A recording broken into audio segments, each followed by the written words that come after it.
Welcome to take two of Pam Green Reads, an excerpt from The Substitute, book two in my Sully Parkway series. And this is in honor of the 6th birthday of The Substitute. Here we go. Rubbing sleep sand from her eyes, Cassie Franklin blinked as Joe sprinted to his car. Seconds later, she mourned the yellow school bus lumbering away from its stop at the corner, bearing teenagers to the local high school.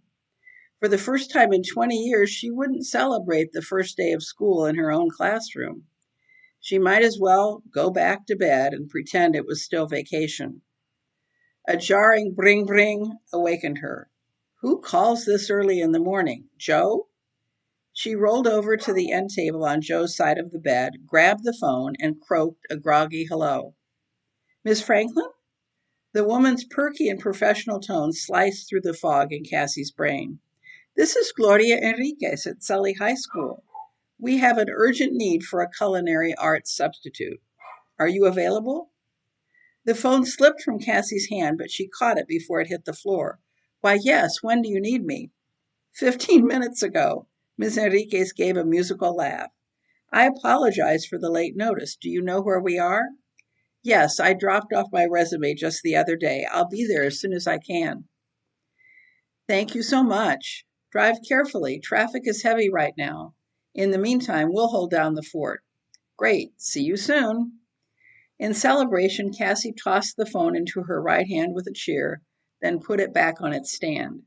She jumped out of bed and checked the clothes she'd laid out last night for a day at home.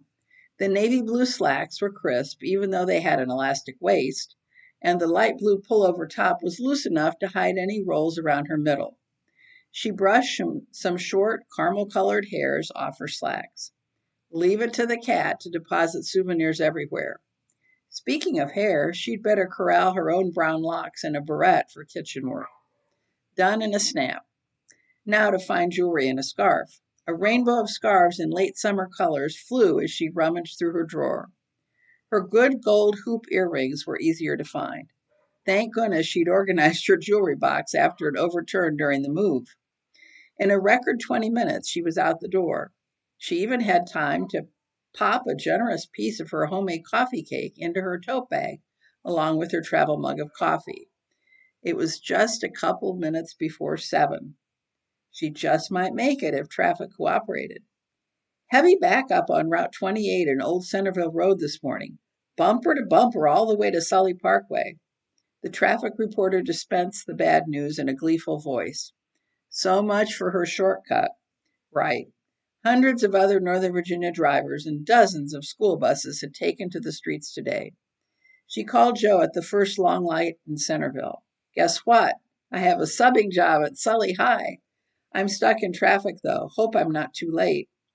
You and me both. I shouldn't have stopped at Cluck a Day for breakfast. Ran into a nasty accident on 66. I'm still on the road. Oh, well, the secretary did tell me to drive safely. Wish me luck.